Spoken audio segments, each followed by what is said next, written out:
So here's the thing. Here's the thing.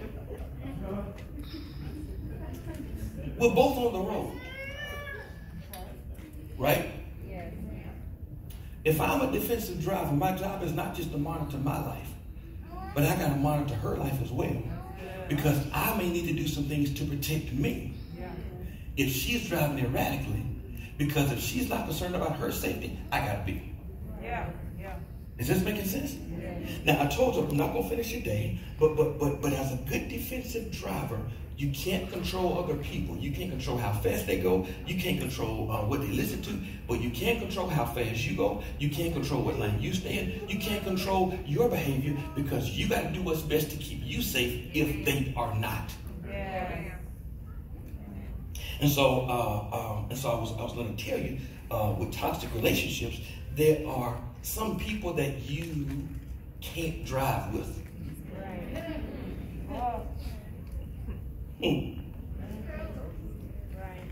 Before I get to them, I first have to assess my own state. Because I told you earlier, we always assume everybody else driving poorly, but it might be me. I lost y'all. See, I have to assess my state. If I'm in a relationship, am I in good driving condition myself? Because several things hinder your ability to be a good driver. There's a phrase called HALT. When you are hungry, angry, lonely, and tired, you're not a good driver. You don't manage relationships well when you are hungry, angry, lonely, or tired. Listen. If you're hungry, if you feel that you are being deprived of something, yeah, you're probably not a good driving partner. Oh yes. If you're angry, you're probably not a good, not controlling your life, your relationship well, because when you're angry, you do stuff that you wouldn't normally do. You take risks that you should. You go faster. You're not as courteous. You're not as much of a courteous driver when you're angry. And the thing about it is, some of us have to realize, watch this, darling, do I need to get off the road and take a break and get back together before I come back to you? Because I could be dangerous for you because I'm hungry. I feel like I'm missing somebody's life. I'm angry. I'm upset about my state. I'm lonely. Listen, and you don't have to be by yourself to be lonely. You can feel misunderstood or disconnected. And if I don't feel connected to her, then I'm prone to say stuff that is inconsiderate because I feel lonely, like nobody cares about me and the family. And the issue is I got to work on me first. That's good. If you're tired, oh man, this is so powerful. Yes, sir. When you're hungry, angry, lonely, and tired, you're prone to revert back to destructive tendencies. You don't communicate well. You don't put on signals. You don't let people know what's going on with you. You rush. You run red lights and you rush and you take chances because you're late and tired and ready to get home. You pass through other people's signals when they say slow down and you go on anyway. Listen. You're not considerate. You don't let other people get over when they want to. You're not attentive to other people's needs. I'm telling you.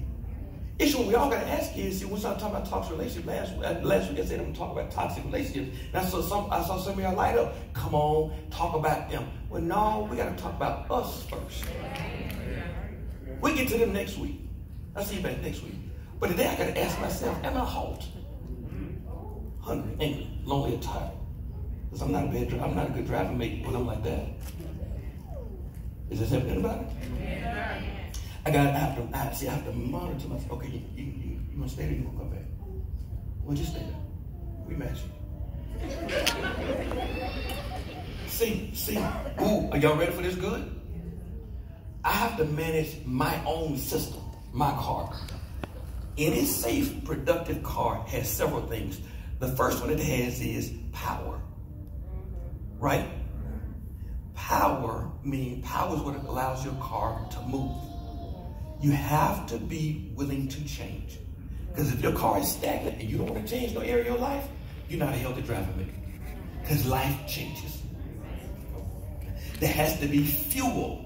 Every good car has to have fuel. Fuel gives you the motivation to want to change. Because some folks can change, they just don't want to. Every good car has to have, has to have brakes. If a car doesn't have brakes, it's dangerous. Meaning you got to know how far to go and know what season you're in. Because some of us are frustrated because you want to speed into the next season that you can't afford yet. Yeah. And you want to buy stuff that you want to take your family in the season that you can't afford yet. Yeah. And you're mad because, are y'all listening to that?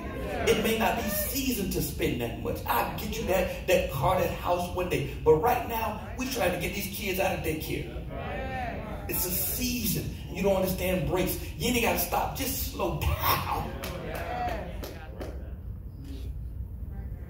Remember when we wanted to go on vacation, our kids were small, the best vacation we could do is on spring break. You remember that? Spring break, we packed up some ham sandwiches and some Cheetos and Lunchables. And Jalen, see that, man, I remember. We went to Southern Museum of Flight because it was free. We drove up to the airport and sat in the parking lot and watched the planes take off and said, one day we'll be in and out, on and off planes. Couldn't afford a plane ticket, but I could afford a dream. Yeah. It was not the ideal vacation, but it was the best we could in that season.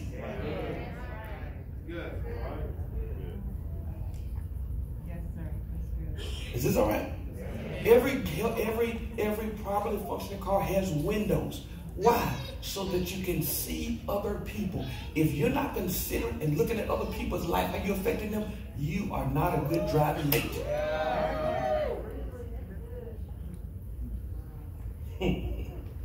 Has to have signals. I keep talking about signals. Letting people know when you're about to make changes. You don't just haul off and make a change and don't tell me. And now I got to adjust to your change. You have people all the time, grown folks think they ain't got to tell their spouse, their family where they're going. If Jesus says, I'm going to prepare a place for you, and Jesus says, I'm getting ready to go to heaven, who do us think we are to not have to tell nobody where we go? You got to keep up with me. What?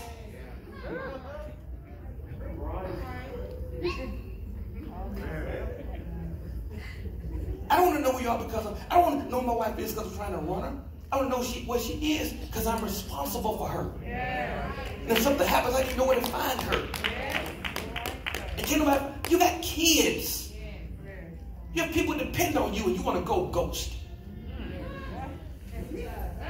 People depend on you and you just want to be missing for a day, day and a half and can't nobody find you. Turn your phone off.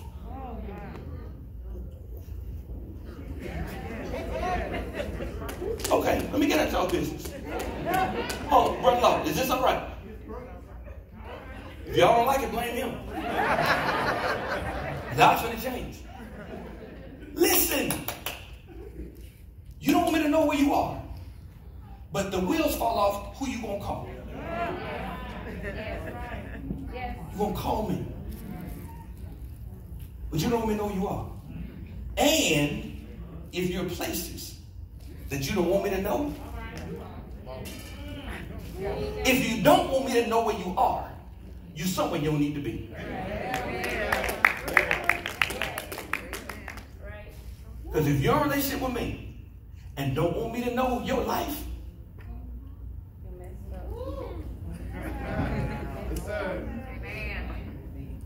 all right? I'm trying to tell you don't these cars look so pretty? They're evenly spaced, they respect each other. But you know what's happening? This is what half y'all, I can't say that, with your grown self. Bumping all, and your relationships are bent up and damaged up and balled up because you don't want to coexist. You want to drive the way you want to drive, and everybody adjusts for you. Thank you. All right. Listen, I gotta close. I gotta close. I'm gonna give you a couple things. I'm sorry.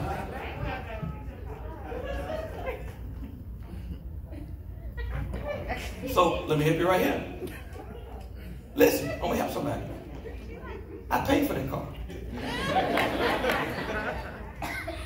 Just because I paid for it does not give me the right to abuse it.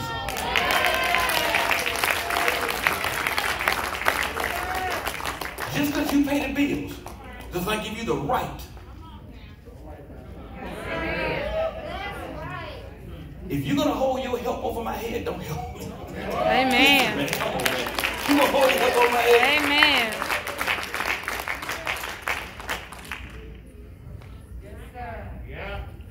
And appreciate the fact that I gave you a nice car. Don't you abuse what I gave you. Because you don't know what I had to go through to pay for that. His thing too. Her car ain't my car. Her car a little smaller. Don't look down on my car. Y'all missed that. Don't look down on my car because my car ain't big as your car.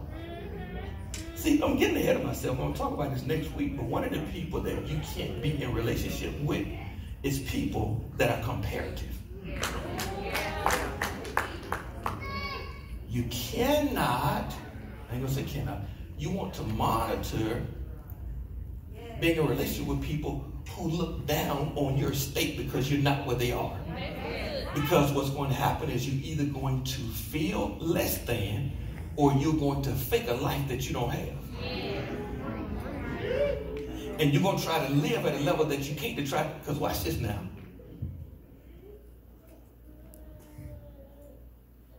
If I put it up further, it starts looking larger. Here's an adjustment you can make.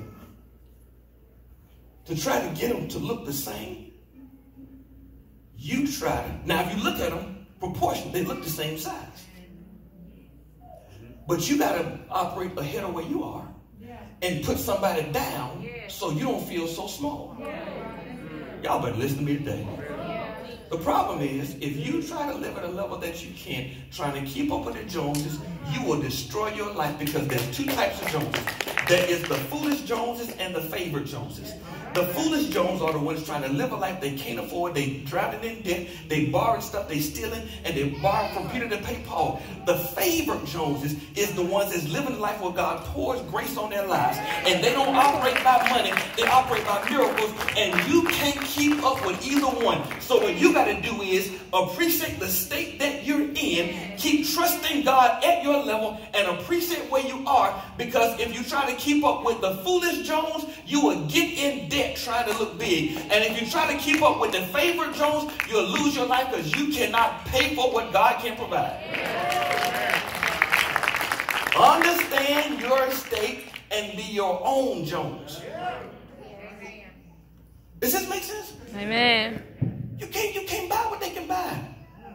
It ain't your season. And now all your, listen, man, Dwayne, they ain't got long though. Receive it. I mean, I better go out to dinner every night. That's his thing. Dude, I go out to dinner with you once a month.